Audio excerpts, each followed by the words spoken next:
Bengal YouTube চ্যানেলের পক্ষ থেকে আপনাদের জন্য রইল প্রীতি শুভেচ্ছা এবং উষ্ণ অভিনন্দন। বন্ধুরা সকলে কেমন আছেন? আশা করি ভালো আছেন।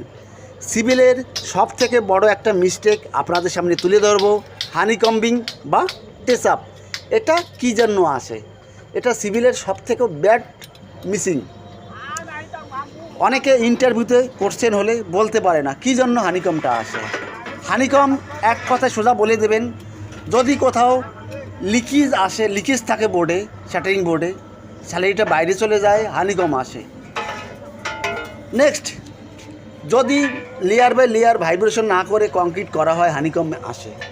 রডের যদি বোর্ডে টাচ থাকে, ক্লিয়ার কভার না থাকে, যদি না থাকে তাহলে হানিকম আসে।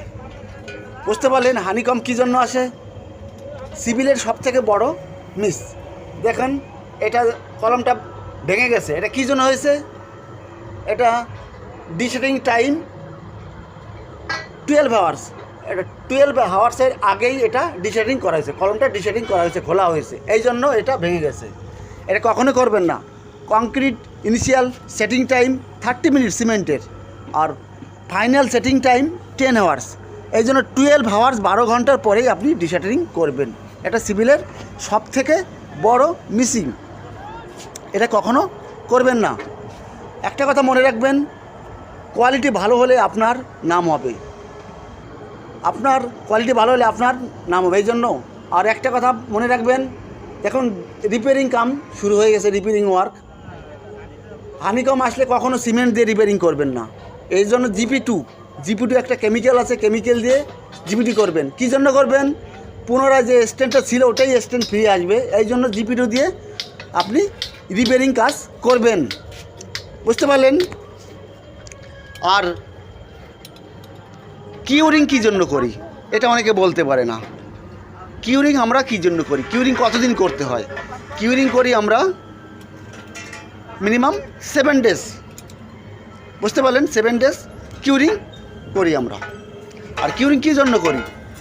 যখন কংক্রিট তৈরি হয় বেসিং প্ল্যান্টে, কংক্রিট তৈরি হওয়ার পরে যখন কংক্রিটটা করার পরে নেক্সট দিন দেখেন অটোমেটিক হিট বাইরে চলে আসে। হিট বাইরে আসার পরে কী হয়, ভিতরে যে পানিটা থাকে, ওয়াটারটা বাইরে চলে আসে। স্ট্যান্ড, কংক্রিট স্ট্যান্ড পুরো ডাউন হয়ে যায়। এই জন্য কিউরিং করতে হয় মিনিমাম 7 ডেজ। বুঝতে পারলেন? Minimum 7 days curing time. আর কংক্রিটের কোয়ালিটি করার জন্য সবসময় কংক্রিটের স্ল্যাম টেস্ট করবেন, আর কিপ টেস্ট করবেন। কিপ টেস্ট সবথেকে ইম্পর্টেন্ট। আপনার কলম যদি কমজোরি হয়ে যায়, কিপ টেস্টে বোঝা যাবে। বুঝতে পারলেন? এই জন্য cube test very very important সিভিলের।